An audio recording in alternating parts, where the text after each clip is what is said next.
émotion, qui est la colère. J'ai rencontré André en l'entremise de Nadine. Nadine, vous savez que c'est mon agent de visibilité pour le centre. Nadine aimerait ça parler un peu de ce qui l'a amené, elle, quand elle a rencontré André. Après ça,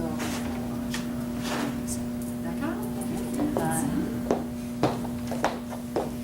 Ben, salut tout le monde. Nadine. Nadine, de simplement Nadine. Simplement Nadine. Je veux vous faire un très court témoignage de qu'est-ce qui m'a apporté, moi, à consulter André. Puis la raison que j'ai invité ici, j'ai une autre croyance, c'est que je suis un petit peu une extraterrestre. Je suis différente des autres. À l'âge adulte, c'est une super belle qualité parce que j'ai tout plein d'amis intéressants. Mais quand j'étais jeune, j'étais vraiment à part. Donc, l'intimidation, j'en ai beaucoup souffert. Mais après ça, mon père est parti, il est décédé. La tristesse, oui, mais la colère que j'avais en dedans, là, le seul but que j'avais, c'était d'aller là. J'étais plus capable. C'était fini, là. J'étais à bout. Vraiment à bout. C'est ce qui m'a emmené à aller voir André. Puis, ce que j'ai appris avec lui, c'est que c'est correct la colère. Il s'agit juste de savoir comment la laisser sortir, parce que c'est correct. Puis, les deux dernières conférences qu'on a eues ici, on parlait de maladies. On parlait de maladies du cœur, on parlait de cancer. Puis, les émotions fortes comme ça, là, ben, comme la colère, ça cause des maladies. Puis, en maladie, moi, je me suis fait enlever la vésicule biliaire. Puis si vous croyez, moi, vraiment un peu dans la médecine chinoise ou des choses comme ça, c'est directement relié à la colère. Puis tous les problèmes que j'ai eus suite à cette petite chirurgie mineure-là, là, vous pouvez même pas vous imaginer. Ça fait 4 fois que je passe sur le bistouri dans les derniers 9 mois. C'est très important. C'est une émotion comme les autres. Il faut juste savoir la gérer. C'est pas facile, mais c'est important. Sur ce... Je vous laisse rencontrer André, écouter André, puis vous allez voir pourquoi il va vous l'expliquer. Donc, André, bienvenue.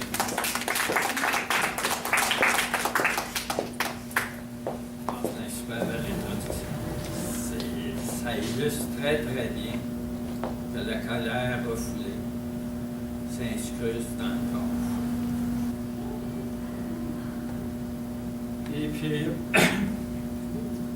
j'ai de la difficulté à avoir souffrir du monde, alors que je sais qu'il y a des souffrances. Fait que mon objectif, c'est de vous permettre de mieux saisir la colère, la comprendre. Ça vient d'où, c'est la cause de quoi, puis comment ça me manifeste, puis comment éventuellement on peut s'en soulager de ça, puis comment on peut éventuellement... La colère devient une émotion. L'émotion, ça se gère pas. C'est-à-dire que ça se manifeste subitement. Quand on est habité par la souffrance, de la colère, on n'a pas d'ouverture à la créativité et à la beauté de notre intérieur qui est fondamentalement notre capacité d'aimer. Puis on n'ose pas y aller pour différentes raisons, entre autres la blessure. Mais souvent, les bonnes personnes ou les bons gars, ben, ils vont le prendre et ils vont faire comme une éponge, ils vont absorber ça. Mais à un moment donné, si ça ne fera plus l'affaire, il y a l'événement qui va arriver, ça va sauter. C'est pas de savoir si la colère va s'exprimer, c'est pas de savoir comment que ça va s'exprimer, mais quand est-ce que quelqu'un disait, il y a différents niveaux dans la joie, puis il y a différents niveaux quand la colère gère la colère, comme ils disent.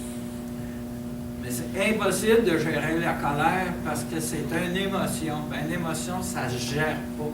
Ça s'exprime. J'ai fait la formation A, j'ai fait les stages pratiques, j'ai eu la formation. C'est en stage que j'ai vécu la colère face à ma mère qui était décédée d'un cancer. La colère est un instrument de changement.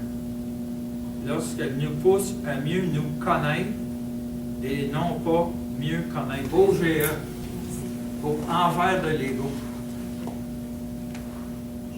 L'approche est basée sur 3 piliers, trois étapes, si tu veux. La première étape, c'est de réussir à éteindre le mental. L'autre principe bien important là-dedans, c'est que cet exercice-là se fait pour toi-même, par toi-même, pour te faire du bien à toi. Mon rôle, c'est de t'accompagner, c'est pas de te guérir.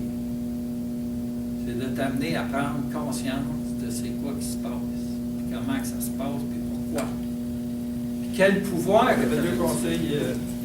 Un, éviter à tout prix d'exprimer une colère face à la source de la colère.